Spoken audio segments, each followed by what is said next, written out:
Hello বন্ধুরা, কেমন আছো? খুব ভালো আছো? আমিও খুব ভালো আছি। তো সবাইকে জানাই শুভ বিকাল। আর বিকাল বিকাল আমার খুবই দই খেতে ইচ্ছা করছিল। আর আমি আমার বড়বাবুকে বললাম, ও আমাকে একটা দই এনে দিয়ে চলে গেল বলতে বাজারে গেছে একটা কাজে, যেহেতু আমাদের ফোনের দোকান, অনেকের মাল অর্ডার আছে, তাই আনতে চলে গেছে। তো বন্ধুরা, তোমাদেরকে একটা জিনিস দেখায়। এই দেখো, আমি দই খেতে চেয়েছি, আমার বড়বাবু আমার জন্য একটা দই এনে দিয়ে গেছে। তো ব্যাপারটা হচ্ছে এটাই, দেখো,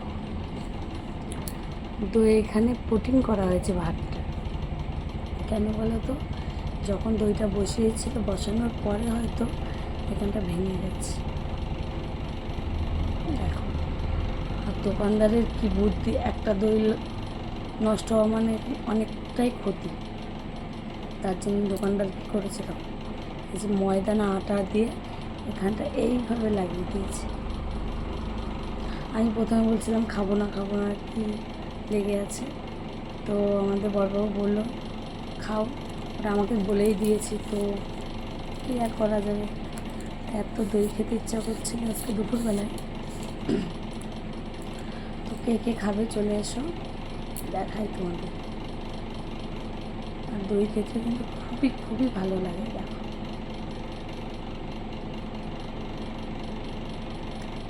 দুর্দান্ত। নাও, বলবে না যে তোমাদের দিয়ে খাইবে।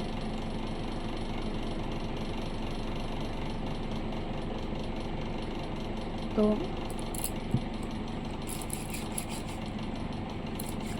বন্ধুরা, আরও একটা জিনিস তোমাদেরকে দেখাবো। একটা জিনিস দেখে, আমার বড় বাড়িতে গেছিলো, আমি ঘুমাচ্ছিলাম, তো বাড়িতে কী নিয়ে এসছে দেখো।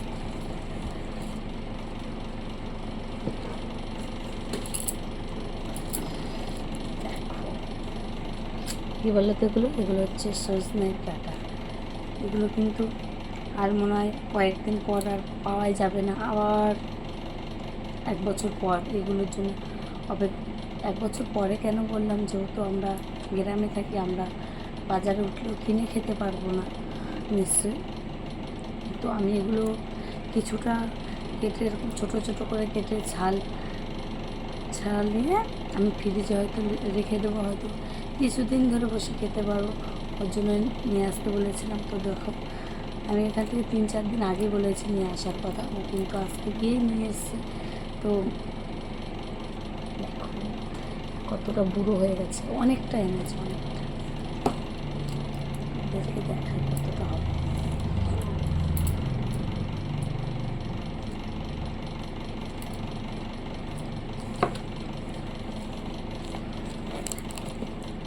আর কিনতে পারছি না, এতটা। ভেবেছিলাম আমরা পাইকারি বিক্রি করে দেবো, কিন্তু আমরা যে সময় বিক্রি করার জন্য চিন্তা ভাবনা করেছি, তখন বলছে পাইকারি 20 টাকা করে দেবে। ওর জন্য আর বিক্রি করা হয়নি। ভাবলাম গাছের জিনিস গাছে থাক, আর যখন থাকবে না তখন কী করবো, তখন তো আর কিছু করার নেই। তবু কিছুটা কেটে রেখে দেবো ফ্রিজে, যে কয়দিন ভালো যায় সে কয়দিন খাওয়া যাবে।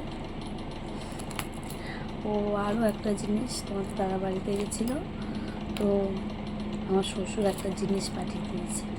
তোমাদেরকে কালকে রান্না করবো চিংড়ি মাছ। যদি সময় পাই তাহলে নিশ্চয়ই ভিডিও করে রাখবো, তোমাদেরকে শেয়ার করবো।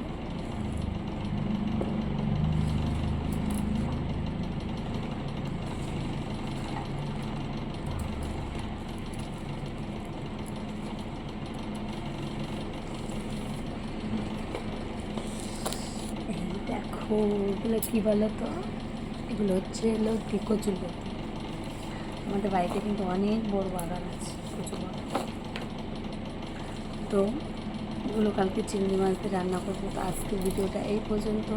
সবাই সুস্থ থেকো, ভালো থেকো। আর একটা কথা সবাইকে বলি, আমার ভিডিও যদি কারো ভালো লেগে থাকে, লাইক কমেন্ট সাবস্ক্রাইব করে দিন।